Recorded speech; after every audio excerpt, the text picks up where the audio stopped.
સુરતના ડિંડોલી ખાતે લગ્ન પ્રસંગમાં ફાયરિંગનો મામલો, આરોપી ઉમેશ તિવારી પોલીસ કબજામાં। સુરતના ડિંડોલી વિસ્તારમાં લગ્ન પ્રસંગ દરમિયાન ફાયરિંગની ઘટના પ્રકાશમાં આવી છે। આરોપી ઉમેશ તિવારીએ ડીજેના તાલે નાચતા પોતાની લાયસન્સવાળી રિવોલ્વરમાંથી 5 રાઉન્ડ ફાયરિંગ કર્યું હતું, જેમાં 2 વ્યક્તિઓને પગમાં ઈજા પહોંચી હતી। ઘટનાની ગંભીરતાને ધ્યાનમાં લેતા પોલીસે તાત્કાલિક કાર્યવાહી કરી અને ઉમેશ તિવારીની અટકાયત કરી છે। રિવોલ્વરનું લાયસન્સ રદ કરવા પ્રક્રિયા શરૂ કરવામાં આવી છે। પોલીસ તપાસના અનુસંધાને જાણવા મળ્યું કે પિસ્તોલ હોસ્ટેલમાં મૂકવાના પ્રયાસ દરમિયાન અન્ય 2 રાઉન્ડ ફાયરિંગ થઈ ગયું હતું। સાથે આરોપીનો અગાઉ કોઈ ગુનાહિત ઇતિહાસ છે કે કેમ નહીં તે પણ તપાસ હેઠળ છે।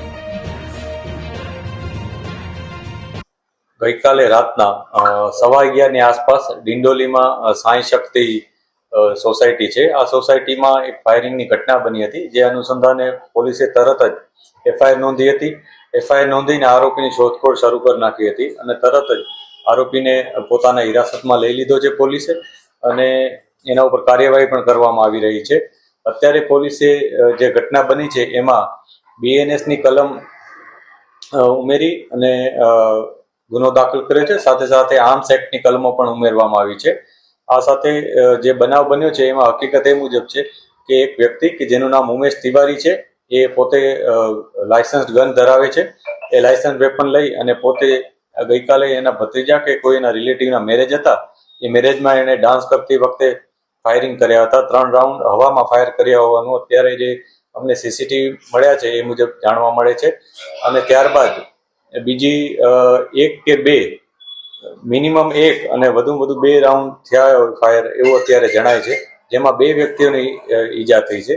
એકનું નામ છે સંતોષ દુબે, કે જે પોતે ફરિયાદી પણ છે આ ઘટનામાં, જેના પગમાં ગોળી વાગી છે, અને એક છે વિશ્વકર્મા, બિરેન્દ્ર વિશ્વકર્મા, એને પણ ગોળી વાગી છે। તો આ 2 જણાઓને જે ગોળી વાગી છે એ બાબતને લઈને પોલીસે ગુનો નોંધ્યો છે, અને જે એને લાયસન્સ ધારક જે વ્યક્તિ છે એને જે રૂલ્સનું વાયોલેશન કર્યું છે અને જે કેરલેસનેસ બતાવી છે એ બાબતે પોલીસે કાર્યવાહી કરે છે।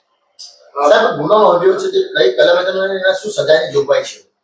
અત્યારે જે ગુનો નોંધ્યો છે એ બીએનએસ ની કલમો હેઠળ ગુનો નોંધવામાં આવ્યો છે, કે જેમાં એને નિષ્કાળજીપૂર્વક એને જે પોતાનું પાસે જે પણ હથિયાર હોય અથવા પોતાની પાસે કોઈ ઇક્વિપમેન્ટ હોય, જેને નિષ્કાળજીપૂર્વક નેગ્લિજન્સી રાખી અને એને કાર્યવાહી કરી છે, પોતે જે આ કામ કર્યું છે, એમાં મહત્તમ 3 વર્ષની અને પછી આગળની પણ સજાઓ છે, અને આર્મ્સ એક્ટની પણ છે, કે જેમાં આર્મ્સ એક્ટની 30 કલમ ઉમેરવામાં આવી છે, કે જેમાં રૂલ્સના વાયોલેશનની કલમ એમાં સામેલ છે।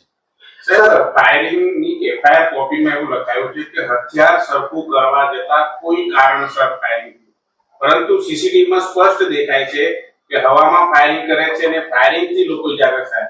પોલીસ કેમ સમગ્ર મામલો છુપાવી રહી છે? આ જે ઘટના બની છે એમાં જે ફરિયાદી છે, આ ફરિયાદીએ એવું જણાવ્યું છે કે પિસ્તલ કે વેપન જે હતું એ સરખું કરતા આ બનાવ બન્યો છે। આ જે નજરિયો છે એ ફરિયાદીનો પોતાનો છે। પોલીસે જે સીસીટીવી કબજે કર્યા છે એમાં વધુ તથ્ય સામે આવે છે। જે એફઆઈઆર હોય છે હંમેશા એ પ્રાથમિક એક ઇન્ફોર્મેશન હોય છે। એ પ્રાથમિક ઇન્ફોર્મેશન એટલે એમાં કોઈ વધારે તથ્યને અવકાશ નથી કે એવું કોઈ બનતું નથી। જે પણ તથ્ય હશે એ ચોક્કસથી સામે આવશે। એને હવામાં ફાયરિંગ કર્યું છે તો એના માટે પણ અમે જે કાર્યવાહી છે એ કરીશું, અને જે પુરાવા અમને મળે છે એ મુજબ જ આગળની તપાસ